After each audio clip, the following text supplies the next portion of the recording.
दोस्तों, आज की कहानी है सासू माँ आपने मेरे साथ दोगला व्यवहार किया, इसलिए ननद जी के साथ भी ऐसा हो रहा है। दोस्तों, कहानी शुरू करने से पहले अगर आपने चैनल को सब्सक्राइब नहीं किया हो तो कर लीजिए ताकि आपके पास पहुंच सके हर नया वीडियो। दोनों माँ बेटी फूली नहीं समा रही थी। माँ देखो, वो ने कहा है मुझे बहू नहीं बेटी बना कर रखेंगे और शिवम जी सरकारी नौकरी में है। मुझे तो उनके साथ रहना है। मेरी आज़ादी हमेशा मेरे हाथ में ही रहेगी। सासू माँ खुद इतनी मॉडर्न विचारों वाली है। मेरे तो वारे न्यारे हो गए। वर्तिका खिलखिलाते हुए अपनी माँ नंदा जी से बोली, हाँ बेटा, लता जी से बात कर, मेरा सारा डर खत्म हो गए। मेरी रानी बेटी राज करेगी। राज जैसे यहाँ घर में राज दुलारी रहती थी, बिल्कुल वैसे ही ससुराल में रहेगी। एक लंबी सांस लेते हुए बोल रही थी, अरे बहू, तुम क्या आंखें फाड़ फाड़ के नजर लगाने में लगी हो? फटाफट दाल पीसो, करारे करारे मंगोड़ी निकालनी है। और हाँ, लहसुन धनिया पुदीना की चटनी अलग बनाना और टमाटर की चटनी अलग। ये नहीं कि अपने आलस में सब कुछ मिक्स कर दो। मेहमानों को अपने खान पान स्वागत से निहाल कर देना है। उन्हें भी तो पता चले हमारी राजकुमारी के घर में खाने पीने की कोई कमी नहीं, ठाट से रहती है। और अगर तुम दोनों में से किसी ने भी गड़बड़ की तो तुम्हारी खैर नहीं। नंदा जी गुस्से से लाल होते हुए बोली, हाँ मम्मी, भाभी से अच्छे से कह देना, कुछ भी गड़बड़ नहीं होनी चाहिए। मैं नहीं चाहती कि मेरी होने वाली सास और शिवम जी को हमारी खातिरदारी में जरा भी कमी लगे और उन्हें पता चले हमारे घर की बहू है एक नंबर की आलसी और कामचोर, वरना क्या इज्जत रह जाएगी आपकी। मेरे ससुराल वालों के सामने अभी से मान सम्मान करना सीख लीजिए, आगे काम आएगा। वर्तिका अपनी रो में बोले चली जा रही थी, मगर रात को देर तक अपने कोचिंग वाले बच्चों के लिए पेपर सेट करने के लिए मोबाइल पर व्यस्त थी, इसलिए सोने में देर हो गई। फिर सुबह जल्दी उठने के कारण आज राधिका सर दर्द हो रहा था। सोचा था एक कप चाय पीने को मिल जाए, मगर रसोई का काम इतना था कि भूखी ही सुबह से एक पैर पर पूरे घर में नाच रही थी। कभी रसोई तो कभी हॉल की साफ सफाई सजावट के चक्कर में जिसकी कदर तो छोड़ो, कोई प्यार के दो मीठे बोल की उम्मीद नहीं थी। एक साल पहले ही राधिका की शादी नंदा जी के बेटे वरुण से हुई। तब हुआ ने भी बड़ी मीठी मीठी बात कर उसकी माँ से कहा था, बहन जी, मेरी भी एक बेटी है, मैं आपकी बेटी को उसी तरह बराबर मान दूंगी जैसे वर्तिका को देती हूँ। उसकी हर इच्छा पूरी करूंगी। राधिका नौकरी करती थी, उसे आगे भी नौकरी करने की साथ थी।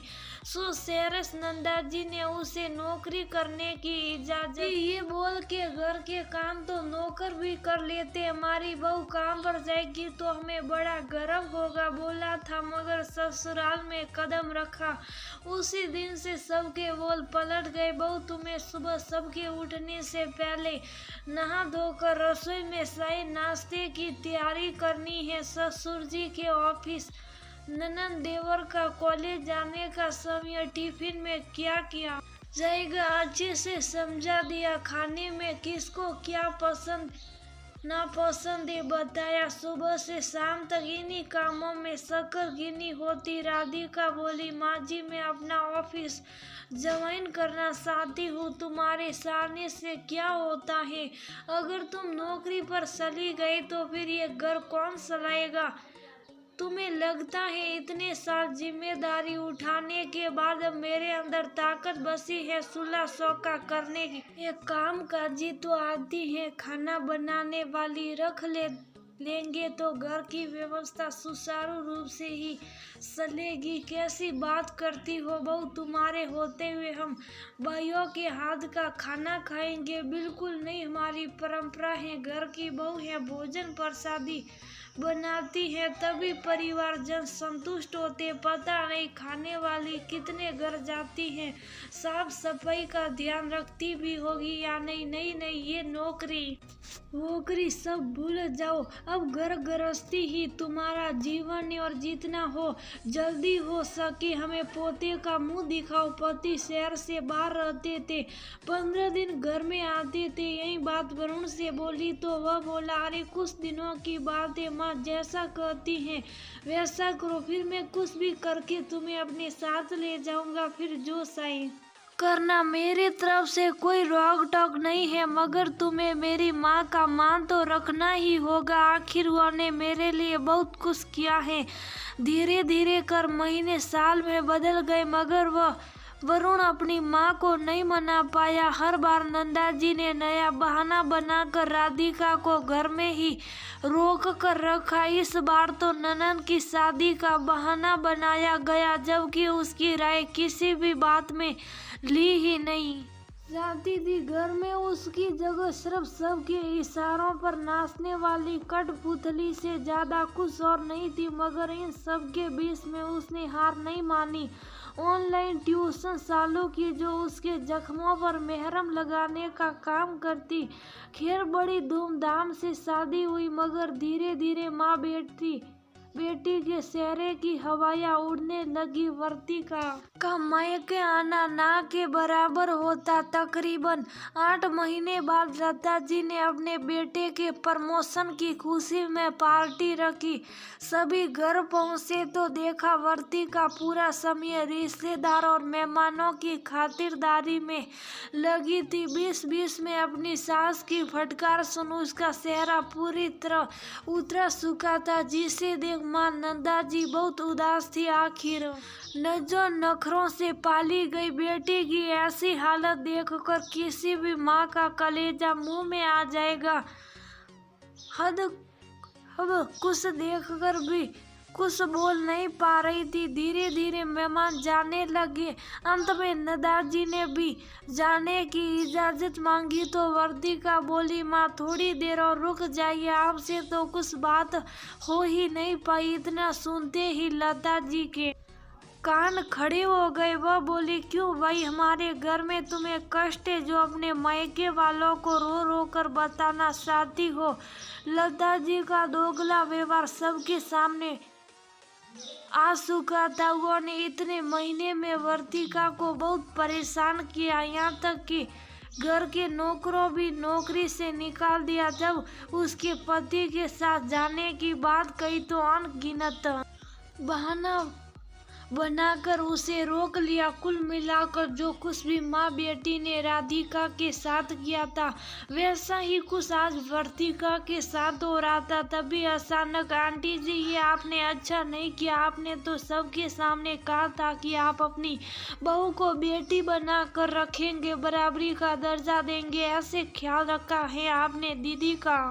उनकी हालत तो देखिए कितनी कमजोर लग रही है। शिवम जीजाजी की भी पोस्टिंग दूरस्थ इलाकों में होती है, उन्हें आने में महीने लग जाते। कायदे में आपको दीदी को जीजाजी के साथ भेज देना चाहिए, मगर आपसे वह भी नहीं हुआ। अब बस आप मेरे एक सवाल का जवाब दीजिए, क्या आपने अपने बेटे की शादी सिर्फ अपने घर की बहू लाने के लिए की थी? क्या आपके घर में पति पत्नी को साथ रहने का कोई अधिकार नहीं है?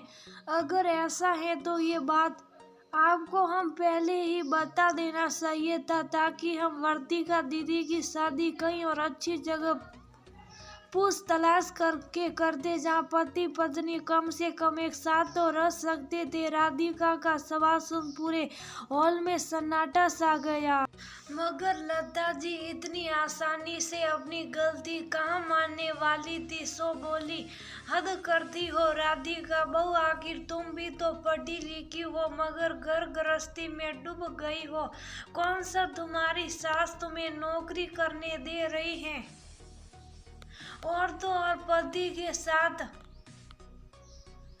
जाने भी नहीं देती, फिर तुम क्यों अपनी ननद की तरफदारी में लगी हो? भला मैंने कौन सा नया काम कर दिया?